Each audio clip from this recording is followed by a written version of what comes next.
Welcome to the Monday morning edition of the SNews here on LonghornStation.com with Ahmad Brooks. I'm John Medani. I know we've talked about it for 3 hours straight this morning. We blogged about it, etc. Where were you when the Longhorns clinched their game and made it to Pasadena? I've already talked before on my blog, and I wrote this, Ahmad. It was like hearing, we the jury find the defendant and then waiting. That's what it felt like in order for that kick to finally be kicked and go through the uprights.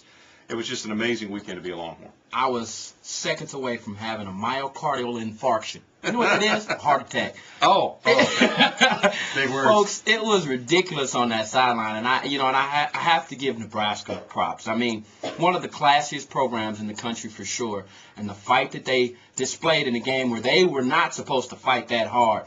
Nebraska came out and did what they were supposed to do. But let's talk about this Texas team. This Texas team came out, John, all year long. There were some people, experts, and people who watch college football like you and I. Some people didn't really think that this team had what it took to get to the national championship.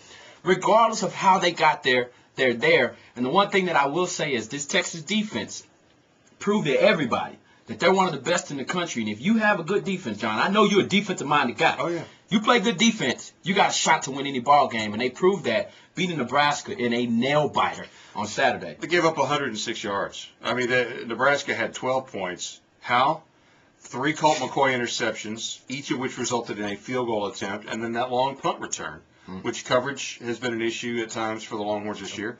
That was the 4th field goal. They never drove on the Texas defense. They never got a legitimate drive on that Texas defense. The Texas defense is tremendous.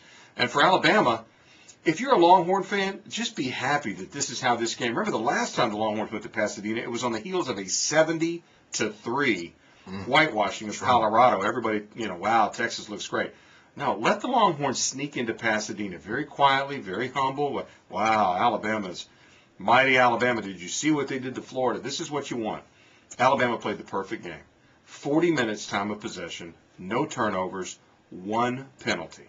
They'll never have another game like that. They won't have a game like that against Texas. So just be humble as a Longhorn fan. Just be quiet in your mind. For the next month on talk shows, we'll break down the matchups and all that stuff. But let everything be right where it is. Nick Saban's already nervous. He was yelling at the ESPN guys on TV last night, saying, why do you have to make this David and Goliath? Why can't it just be 2 good football teams? He knows they're the favorite. Just let them be. And for you Texas fans who might be a little disappointed in the outcome, I brought it up, and John and Rod and ourselves, we talked about it, but the 2001 championship game, we missed 2 field goals, and we missed our opportunity to make it to a national championship. I don't care how these Longhorns got it done, folks. They're undefeated, and they have 60 minutes on the line to win a national championship. And I don't care, John.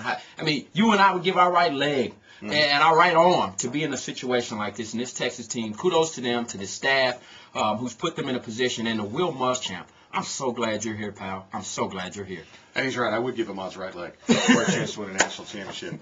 There are college football fans that never had this opportunity. So for the next month, just rejoice. If you're a Texas fan, just enjoy it. It's like a warm bath. Texas, yeehaw. And we'll see what happens. We'll see you in Pasadena. Actually, we'll see you tomorrow morning, 6 a.m. on AM 1300 The Zone.